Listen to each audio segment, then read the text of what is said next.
জমিয়ে ঠান্ডা পড়ার কথা ছিল উত্তরবঙ্গের পাশাপাশি দক্ষিণবঙ্গেও। আর সেই মতোই 25শে ডিসেম্বর শীতের আমেজ ভালোই অনুভব করছে বঙ্গবাসী। এবছর ডিসেম্বর মাস পড়ে গেলেও শীত অনুভূত হচ্ছিল না দক্ষিণবঙ্গে। শীতের পথে বাধা হয়ে দাঁড়িয়েছিল পশ্চিমী ঝঞ্ঝা।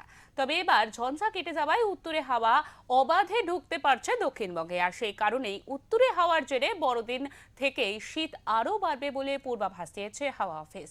চলতি সপ্তাহে শনিবার পর্যন্ত দক্ষিণবঙ্গের প্রায় সব জেলাতেই তাপমাত্রা কমার সম্ভাবনা রয়েছে। আলিপুর আবহাওয়া দফতরের বিশেষজ্ঞরা জানাচ্ছেন, চলতি সপ্তাহে কলকাতার সর্বনিম্ন তাপমাত্রা নেমে যেতে পারে 12 থেকে 13 ডিগ্রিতে।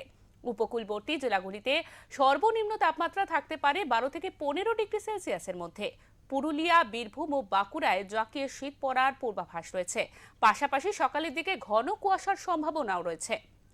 বড়দিনের দিন কলকাতার দিনের তাপমাত্রা থাকবে প্রায় 14 ডিগ্রি সেলসিয়াসের আশেপাশে।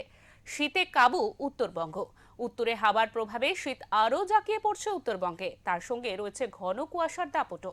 আগামী দুদিনে উত্তরবঙ্গের তাপমাত্রা আরও প্রায় 2 ডিগ্রি কমে যেতে পারে। দার্জিলিং সহ পাহাড়ি এলাকাগুলিতে সর্বনিম্ন তাপমাত্রা নেমে যেতে পারে 4 থেকে 6 ডিগ্রি সেলসিয়াসের মধ্যে।